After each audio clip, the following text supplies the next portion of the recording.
दोस्तों, दिल्ली में कॉकरोच जनता पार्टी का प्रदर्शन हुआ। जंतर-मंतर पे बहुत लोग इकट्ठे हुए। वहाँ इसकी आवाज़ उठाई गई। धर्मेंद्र प्रधान जो हमारे शिक्षा मंत्री हैं, उनके इस्तीफे की माँग की गई। इसके बाद ये प्रदर्शन अलग-अलग शहरों में शुरू हुआ और हर जगह अभिजीत दीपके, इसके फाउंडर, संस्थापक हर जगह मौजूद होते रहे।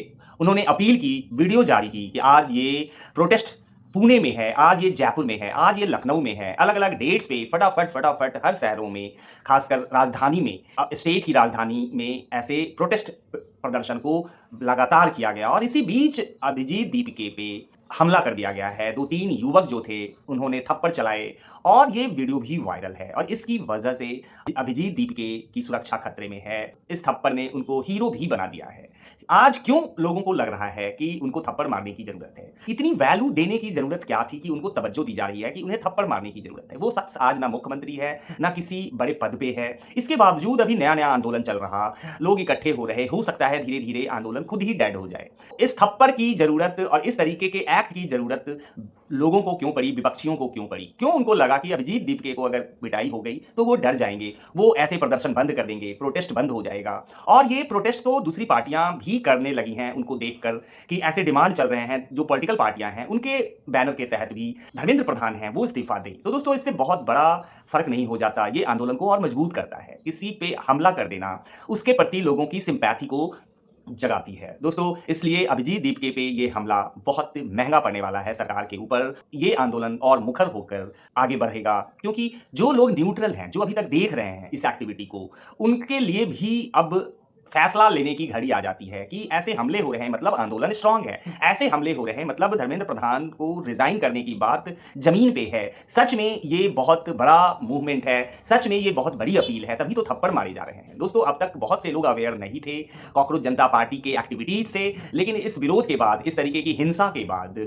यूथ का अट्रैक्शन केंद्र बन गए हैं अभिजीत दीपके और उनकी अपील लोगों को बहुत पसंद आ रही है कि थप्पड़ खाने के बाद भी कह रहे हैं कि थप्पड़ मारने वालों को आप जाने दो, उन्हें कोई भी चोट ना पहुंचाए। ऐसी बातें वो लगातार बोलते रहे थप्पड़ की घटना के बाद कि उससे कुछ ना किया जाए, उसे जाने दिया जाए, इस थप्पड़ से कोई फर्क नहीं पड़ता, मेरे इरादे और मजबूत हो रहे हैं। ये गलत स्टैंड है। आज पुलिस को, सिस्टम को देखना होगा कि ऐसी घटनाएं ना हों। अगर कोई प्रदर्शन होता है, लोग इकट्ठे हो रहे हैं, तो वो भी इस देश के नागरिक हैं। अपनी आवाज उठाने का उनको भी संविधान ने हक दिया हुआ है और इस हक के तहत, इस प्रजातांत्रिक व्यवस्था के तहत कोई भी रैली करना, कोई प्रोटेस्ट करना, पीसफुली अपनी बात को रखना, इस डेमोक्रेसी में बिल्कुल संभव है और वो वही कर रहे हैं। तो इस तरीके की प्रक्रिया में हमला कर देना, थप्पड़ चलाना कहीं से भी जायज़ नहीं है। कॉकरोच जनता पार्टी आज ऑफ़िशियली कोई राजनीतिक दल भी नहीं है, ये एक रजिस्टर्ड पार्टी भी नहीं है। एक आवाज़ उठाई जा रही है, नीट पेपर लीक हुए, बच्चों का भविष्य अंधकार में चला गया। बहुत से बच्चों ने आत्महत्या कर ली, डिप्रेशन में चले गए कि इतनी मेहनत के बाद, एग्ज़ाम देने के बाद आज उनकी ये हालत है। वहीं खड़े हैं जहाँ से वो चले थे। इसकी वजह से बाप-माँ के सपनों को आगे बढ़ाने के लिए बच्चे जो मेहनत कर रहे थे, उनमें से कुछ बच्चों ने हताशा में, निराशा में अपनी जान दे दी। दोस्तों, ये वजह है कि मिडल क्लास जो ऐसे एग्ज़ाम से अफ़ेक्टेड होते हैं, इन एग्ज़ाम्स की तैयारी उनके बच्चे कर रहे होते हैं। मेडिकल का एग्ज़ाम है और उसकी तैयारी कर रहे हैं मिडल क्लास के बच्चे। तो एक मध्यम वर्ग प्रभावित हुआ है। तो एक मुद्दे के तौर पे ये मामला सामने आया है कि क्या धर्मेंद्र प्रधान शिक्षा मंत्री को रिज़ाइन कर देना चाहिए इसकी ज़िम्मेदारी लेते हुए? इतनी बात की जा रही है, आंदोलन का मकसद भी यही है।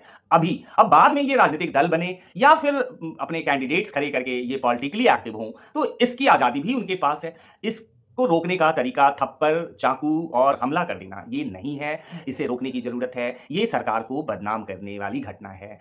सरकार को सजग होकर अभिजीत दीपके को सुरक्षा देनी चाहिए। सरकार को सजग होकर चीज़ों को नियंत्रित करना चाहिए। जो प्रोटेस्ट हैं, उनको चलने दो। प्रोटेस्ट अगर स्वाभाविक रूप से आगे बढ़ता है, तो चीज़ें कंट्रोल करें उसके अकॉर्डिंगली। अगर वो प्रोटेस्ट खुद से ही खत्म होता है, तो उसे खत्म होने दें। बट किसी संगठन द्वारा, किसी व्यक्ति द्वारा, किसी के गाइडेंस में आकर कोई ग्रुप, कोई ऐसा दल ऐसे प्रोटेस्ट को कुचलने की कोशिश करता है, उस पे हमला करता है, तो ये प्रजातंत्र पे हमला है, लोकतंत्र पे हमला है, आवाज़ उठाने की स्वतंत्रता पे हमला है, प्रोटेस्ट करने की स्वतंत्रता पे हमला है। ये एक नेगेटिव मैसेज है दोस्तों, जो आज देश को गया है, इसे रोकने की ज़रूरत है। इन्हीं शब्दों के साथ मैं फिर मिलूँगा। जय हिंद।